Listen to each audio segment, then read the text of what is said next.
Hi everyone, welcome back to Studio Streamer. तो आज मैं आपको बताने वाली हूँ कि आपकी इंग्लिश की स्ट्रैटेजी क्या रहनी चाहिए। अगर आप बिगिनर हो और आपको बिल्कुल भी नहीं पता तो आपके लिए ही है ये वीडियो। अगर आपको पता भी है और ये समझ में नहीं आ रहा किस तरीके से चीज़ों को लेके चलना है, तो मैं आपको आज वही बताने वाली हूँ। तो आज वीडियो को स्टार्ट करते हैं।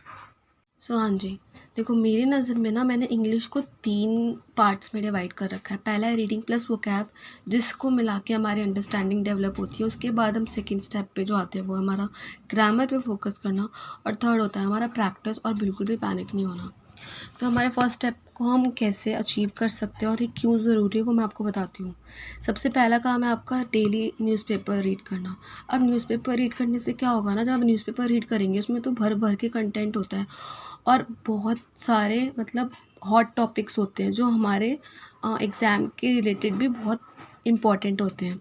तो उससे क्या होता है, पहली चीज़ तो ये हो गई कि जो इतना लेंदी हमको पैसेज दिख रहा है ना, उससे हमारा एक डर ख़त्म हो जाता है कि नहीं इतना बड़ा पैसेज हम पढ़ नहीं पाएंगे, ये नहीं कर पाएंगे, कैसे पढ़ेंगे। नहीं, रोज़ पढ़ोगे ना, रीडिंग हैबिट डालोगे उनको पढ़ने की, तो आपको वो समझ आते जाएंगे और आपका डर भी ख़त्म होता जाएगा। बेनिफिट ये भी होता है कि हमें वो करंट अफेयर्स में भी काम आ जाते हैं और उनसे जो टॉपिक्स जो ट्रेंडिंग चलते रहते हैं ना, वो हमारे डिस्क्रिप्टिव में भी आता है इंग्लिश के, और वो कभी कभी ना आरसी और पैराजम्पल के फॉर्म में भी एग्जामिनर उनको दे देता है। तो हमें उन चीज़ों का भी बेनिफिट होता है न्यूज़पेपर रीड करने से। तो अब आपको पढ़ना कैसे है, देखो जब न्यूज़पेपर पढ़ोगे ना तो उसमें ऑफ कोर्स ही बात है ऐसे वर्ड्स आएंगे जो हमको नहीं पता होते हैं। तो कोई बात नहीं, सिर्फ उनको ना अंडरलाइन करते हुए जाना। तो अंडरलाइन कर लोगे ना, बाद में जब वो पूरा पैसेज पढ़ लोगे आप, फिर दोबारा जो आपने अंडरलाइन करे हुए वर्ड्स होंगे ना, उनको एक नोटबुक में लिखना। अब मैं आपको दिखाती हूँ कैसे लिखना। देखो, जैसे मैंने एक नोटबुक बनाई थी अपनी, यहाँ पे ना मैं रोज़ जितने भी मुझे वर्ड्स लगते थे ना कि डिफ़िकल्ट है कुछ भी है, तो मैं उनको ऐसे लिखते जाती थी। ठीक है, तो ऐसे ऐसे ऐसे ऐसे करके ना बहुत सारे वर्ड्स हो चुके हैं, तो मैं ऐसे ऐसे ना उनको लिखती जाती थी। और ना फिर जब मैं उन वर्ड्स को लिख लेती थी और मुझे उनके मतलब पता चल गए ना, तो मैं फिर उसी पैसेज को दोबारा से पढ़ती थी। फिर मुझे उन वर्ड्स के ना यूजेज समझ में आ जाता था कि अच्छा ये वर्ड जो अभी यूज़ हुआ है, जैसे प्रोब है, प्रोब का मतलब कुछ बच्चों को नहीं पता होगा कि प्रोब का मतलब इन्वेस्टिगेशन होता है। तो अब मैंने उसको जैसे नोटबुक में लिख लिया, अच्छा प्रोब का मतलब इन्वेस्टिगेशन है। अब अभी उसी पैसेज को दोबारा पढ़ूंगी ना मैं, तो मुझे उसका मतलब समझ में आ गया। जब हम उस मीनिंग का सेंटेंस में भी यूसेज देख लेते हैं ना उस वर्ड का, तो हमें और क्लैरिफाई हो जाता है अच्छा, और हमारे दिमाग में ना मेमोरी में वो फिट हो जाता है। तो ये फ़ायदे हैं न्यूज़पेपर पढ़ने का, और इस तरीके से पढ़ना है। ठीक है, मार्क डिफ़िकल्ट वर्ड्स, फिर उनको नोट कर लो अपनी वोकैब नोटबुक में। वोकैब नोटबुक ज़रूर बनाना, वो आपको आगे बेनिफिट करेगी। अगर कोई बुक भी पढ़ रहे हो तो वेल एंड गुड, बट अपनी वोकैब नोटबुक भी होना बहुत ज़रूरी है। ठीक है, वो आपको और एक्स्ट्रा ही रिटर्न में देगी। वही चीज़ लिखी है जो मैंने आपको बताई, read again that passage and now you understand the use of the word. And फिर जो आपने वोकैब नोटबुक बनाई होगी ना, उसको डेली रिवाइज करना है रात को सोने से पहले, और वीकली भी रिवाइज करना। उससे क्या है, आपका वोकैबलरी अपने आप स्ट्रॉन्ग होती जाएगी। और कुछ बच्चे कह रहे हैं वोकैब प्रोडिजी के बारे में बताओ, तो मेरे पास तो खैर इसका वो है, कहते हैं प्रिंट आउट है। अगर किसी के पास वोकैब प्रोडिजी भी है तो हाँ, आप पढ़ सकते हो चैप्टर वाइज चैप्टर करके, तो ठीक रहेगा, पढ़ लेना, कोई दिक्कत वाली बात नहीं है।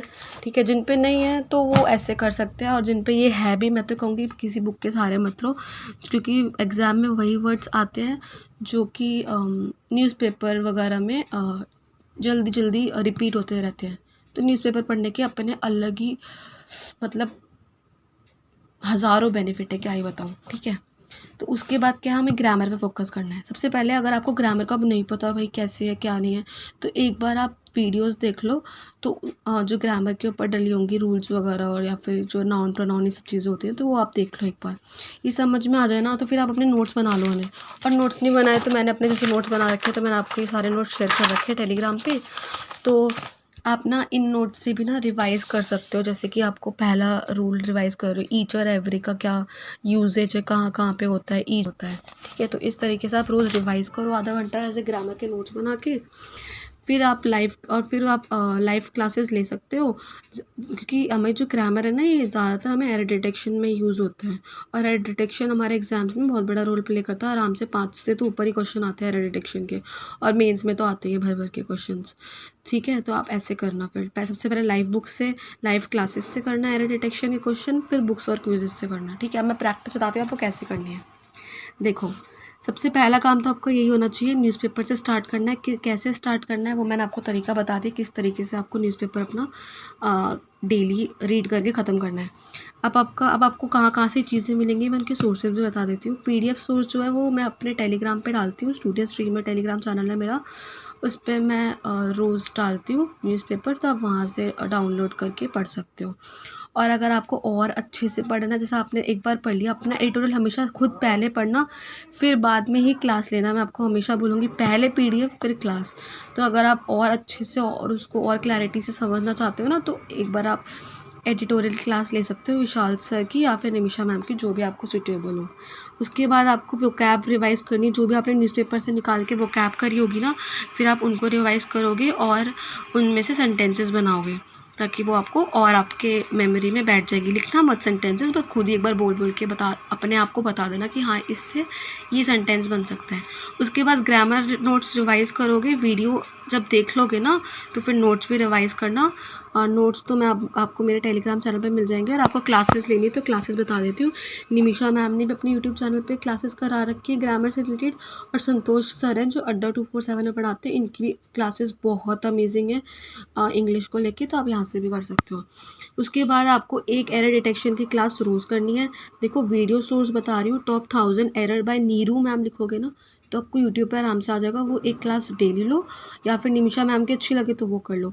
और साथ में क्विज़ेस ज़रूर करना। प्रैक्टिस मॉक और अड्डा पे फ्री क्विज़ेस डलती हैं, ऐसे एरर डिटेक्शन टॉपिक वाइज, मतलब वो क्विज़ेस डलती है तो वहाँ से करो। फिर एक आरसी डेली करना है और एक पैराजंबल डेली करना है। फ्री क्विज़ेस डलती है प्रैक्टिस मॉक, अड्डा और गाइडली पे, कब वहाँ से डेली करो, ठीक है। देखो फिर जब आपका ये सारा काम हो जाए ना एक दिन का, तो आप ना अपनी और जैसे चेक करने के लिए कि आपकी इंग्लिश सही चल रही है या नहीं चल रही है, आप या फिर आपको कितना बेनिफिट मिल रहा है ना इन सब चीज़ों से, तो या तो आप हर 3 दिन में एक सेक्शनल मॉक ज़रूर लगाना इंग्लिश का, या फिर ना आप वीकली ज़रूर लगाना सेक्शनल मॉक इंग्लिश के एटलीस्ट 2। तो उससे आपका इंग्लिश बेटर 110% होगा।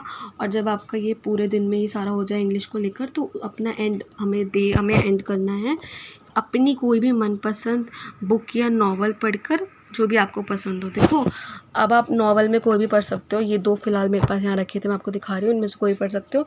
या फिर अगर आपको बुक पढ़नी है और अच्छी प्रैक्टिस के लिए सोते सोते ही प्रैक्टिस करके सोना है, तो आप इनमें से आप इनको ना रोज़ एक चैप्टर पढ़ के सो सकते हो, तो आपकी और बेटर हो जाएगी। आई होप सो आपको इंग्लिश की स्ट्रैटेजी समझ में आई होगी, क्या बुक से पढ़ना है और क्या खुद से पढ़ना है और क्या खुद से पढ़ने के बेनिफिट हैं, सब कुछ आपको समझ में आ गए होंगे। सो बस वही कहना चाहूँगी कि अपने सोर्स पे ज़्यादा रिलाई करा करो, हर चीज़ पक्की पकाई मत खाओ, कुछ खुद भी प्रैक्टिस करो, ठीक है। तो आई होप सो आपको वीडियो अच्छी लगी होगी तो प्लीज़ लाइक करके जाना। अपने थॉट्स या फिर आपका जो भी पॉइंट ऑफ व्यू कमेंट ज़रूर करके मुझे बताना, और हो सके तो वीडियो को शेयर कर देना।